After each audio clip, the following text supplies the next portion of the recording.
Hello there ladies and gentlemen, I'm TX141, but you may call me Paul. Welcome you to another Ace in a Day gameplay for the arcade mode of War Thunder. In today's episode we shall be reviewing a British RAF fighter aircraft, the biplane known as the Gladiator Mk, which comes in at a tier of 1 and a battle rating of 1.3. To provide you with a brief historical overview of the Gladiator in general and the variant depicted here today, we must realise that the Gladiator started life in the early 1930s as a private venture by the Gloucester Aircraft Company. Designed by one Henry Philip Folland, Folland based his design on his previous work, the Gloucester Gauntlet. The design maintained the same biplane wing and fixed undercarriage structure, but also featured the addition of an enclosed cockpit for the pilot, providing decent all-round visibility, and flaps on both the upper and lower wings. The design also focused on improving the aerodynamic efficiency or top speed of the Gauntlet design. The initial prototype, Gloucester type number SS37, flew for the first time successfully on September 12, 1934, and the following RAF prototype, K5200, was passed to the British Air Ministry on the 3rd of April 1935 for trials. During the 3 months of trials, changes were made to the aircraft, including most notably the addition of a sliding cockpit canopy and experimentation on using a new 3-bladed propeller rather than the old 2-bladed propeller. The prototype was very successful in the hands of the Air Ministry, and in the summer of 1935, the Gladiator Mark I was ordered into production, despite the rise of the monoplane prop fighter era. This may be attributed to 2 reasons. Firstly, the change in political tide in Europe, i.e. with the rise of Hitler and also the Spanish Civil War, and also the lack of a suitable monoplane fighter engine to power the likes of the future monoplane aircraft, including the Hawker Hurricane and the Supermarine Spitfire. The Gladiator was therefore seen as an opportunity to expand the RAF's fighter defence. Hence, a second batch of these obsolete aircraft were ordered in September of 1935, and upon entering service as of March 1937, a total of 378 Bristol Mercury Mark IX radio engine powered Mark Is were to be produced, whilst work was underway on the Mark II variant.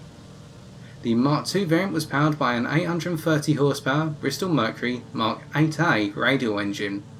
It was to share the same 4x7.7mm Browning machine gun armament as the Mark I, with 2 guns being mounted above the engine firing through the propeller in synchronisation with 600 rounds per gun, and 1 gun under each lower wing, with 400 rounds per gun. The canvas-on-wood airframe construction of the Mark II was identical to that of the Mark I, and was noted for being highly flammable when hit by incendiary rounds in particular. The Mark II variant was to enter service in 1938, with a navalised Sea Gladiator variant also being introduced later on, based on the Mark II. A total of 300 Mark IIs were produced and were well respected by their pilots as both fighters and as a means for getting ready to fly the Hurricanes and Spitfires that were to follow. The Gladiator in general would see service in the hands of multiple air forces as well as the RAF, including the Belgian, Iraqi and Swedish air forces, and the plane was retired from operational service with the RAF in 1941, taking on additional service in the form of communications, liaison and weather reconnaissance up until 1944. And with our historical overview concluded, let us take a look at how the Gloucester Gladiator Mark II handles in War Thunder. For today's gameplay, we're on the air domination map Stalingrad Winter using the following setup. Stealth belts are on machine guns, the reasoning being that on paper these are the most powerful belts available to this aircraft.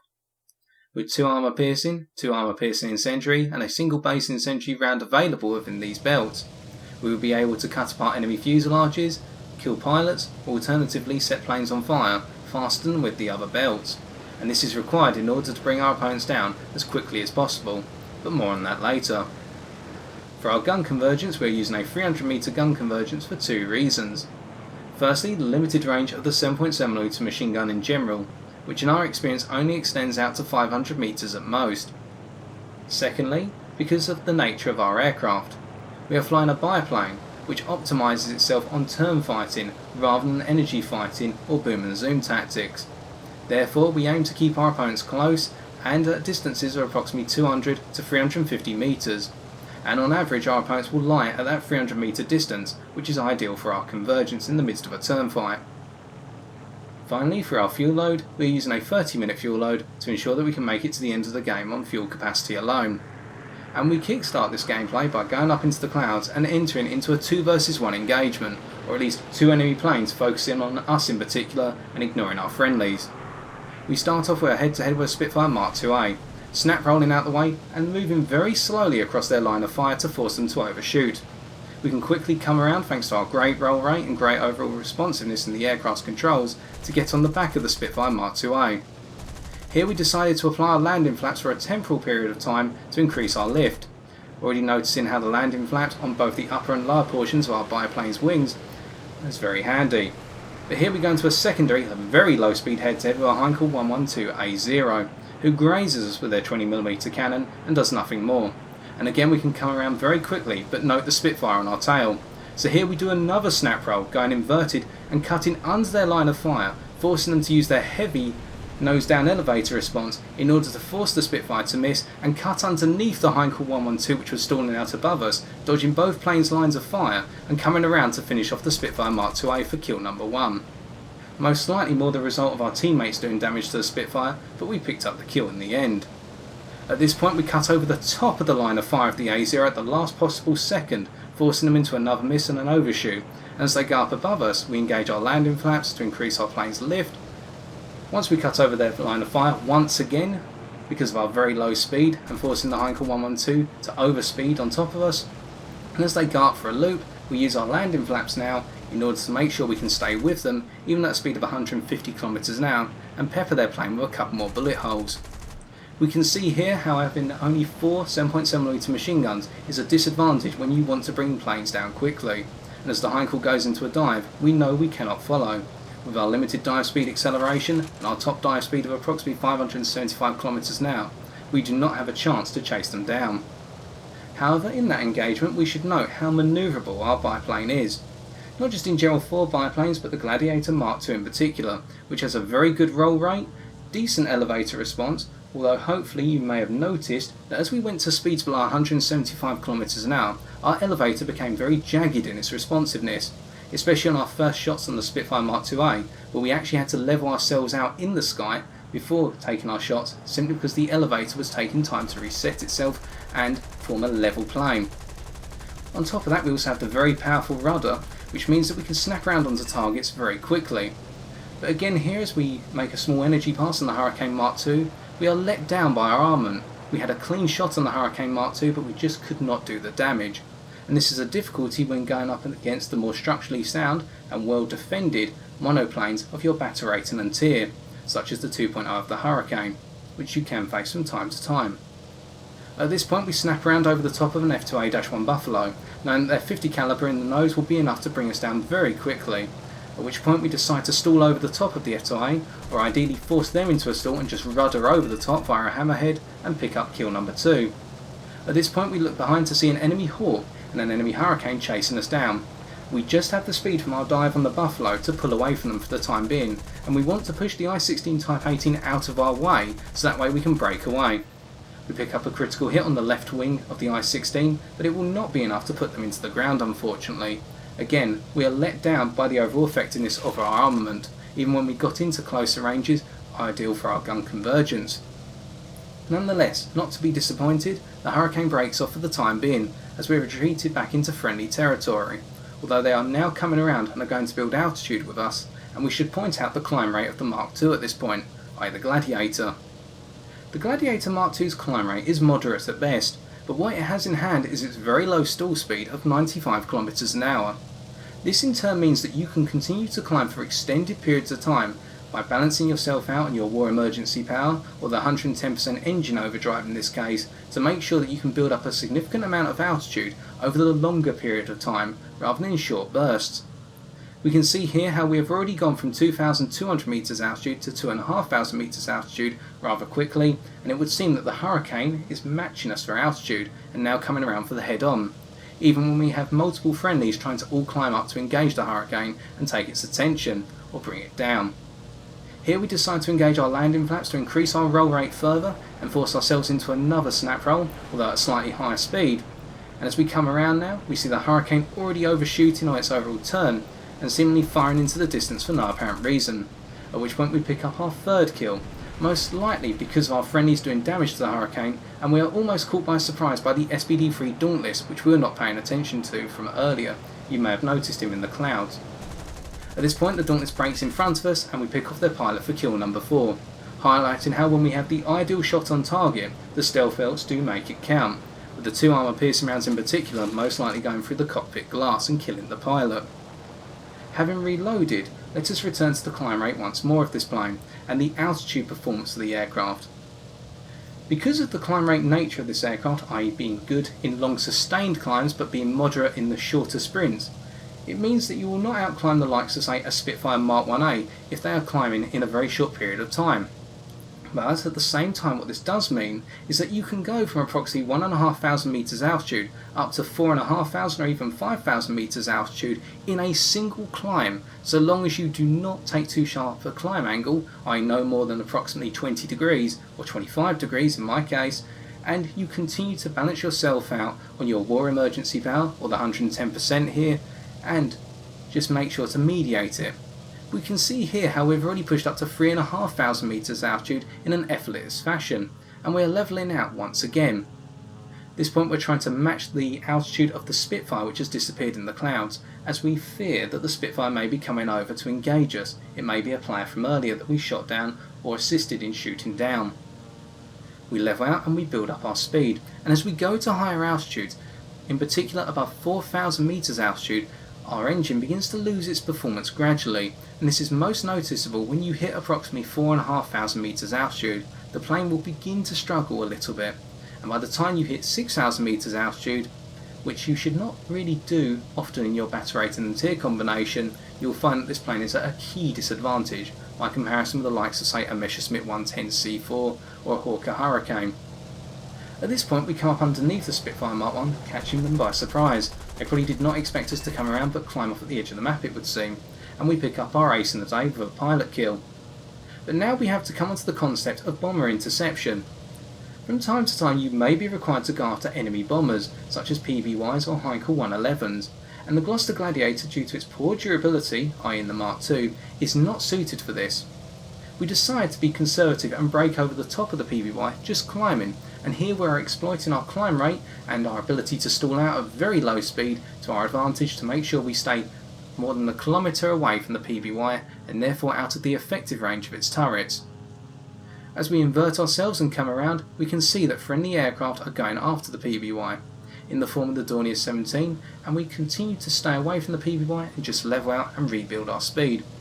At which we should point out that our acceleration in the region of 100 km an hour to 225 km an hour is rather impressive, but above that our acceleration in general begins to wane away, and by the time you hit 300 km an hour, your ability to build speed is rather poor, meaning that you may have to resort to the usage of your 110% boost in order to get up to higher speeds.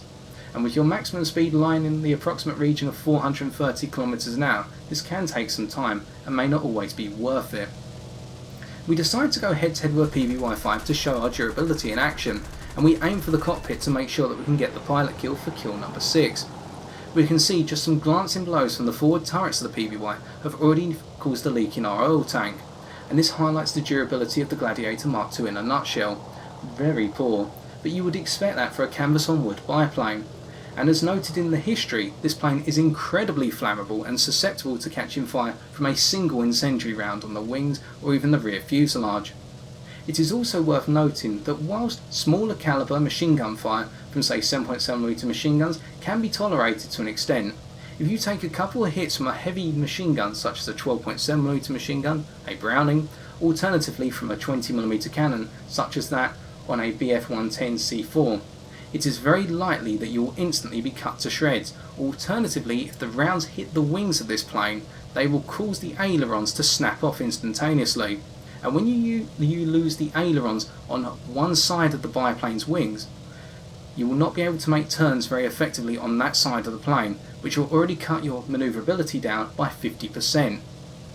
But that is why you have a very high manoeuvrability threshold in this plane in general, with your roll rate only beginning to lock up at 375 km an hour, and it happens rather quickly. And we can see here how as we go into a dive, and the Sea Gladiator unfortunately bails out, not be able to pick up a kill, but we can see our roll rate tightening up, and it drops to about 50% of your standard roll rate at lower speeds. The ideal speed range of this plane then is in the region of approximately 225 to 275 km an hour. You can manoeuvre very well at speeds up to 350 km an hour, but at the lower speeds your opponents will lose their manoeuvrability whilst you'll maintain your own. And as a final example of the slow dive speed of this plane, but at the same time the controllability that remains in the dive, we're going to shoot at this P-41 Kitty Hawk, who seems to have taken a significant amount of damage from our friendlies, and we pick up our final kill number 7 for this gameplay. As the enemy team backs off, we capture the central zone, and we secure the victory for our team. But in that instance, hopefully we've shown that you can use this plane as an energy fighter to a small extent, most likely if you are playing it at a battle rating of 1.3 in those all biplane matches where you may want to dive down on the more manoeuvrable types such as the I-153. And with this gameplay concluded, let us take a look at our post-game stats.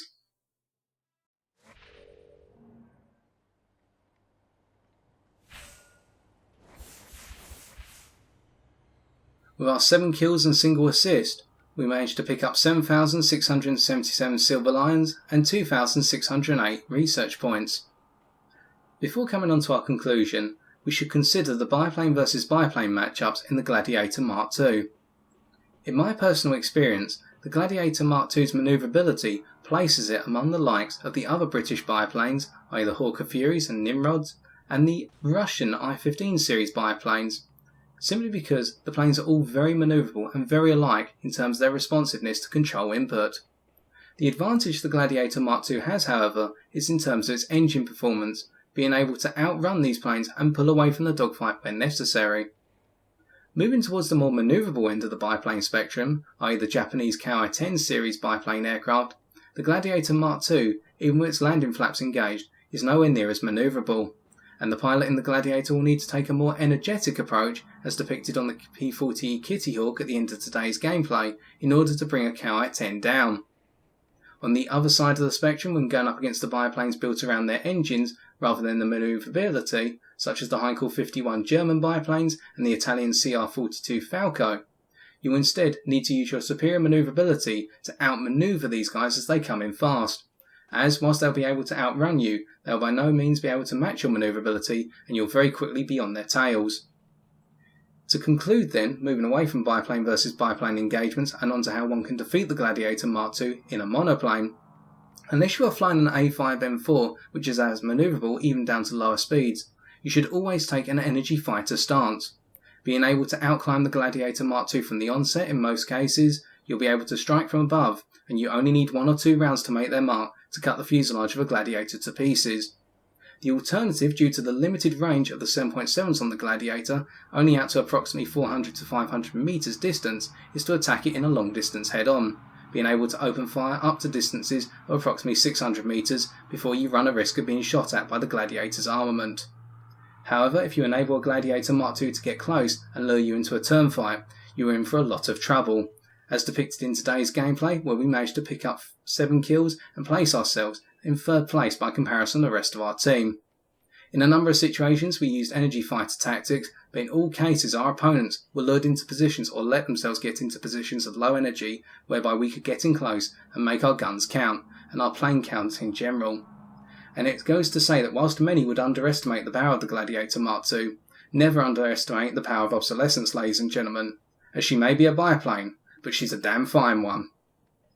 And so I've been TX141, and if you've enjoyed this video, why not leave a like, comment or subscribe for future War Thunder videos on my channel.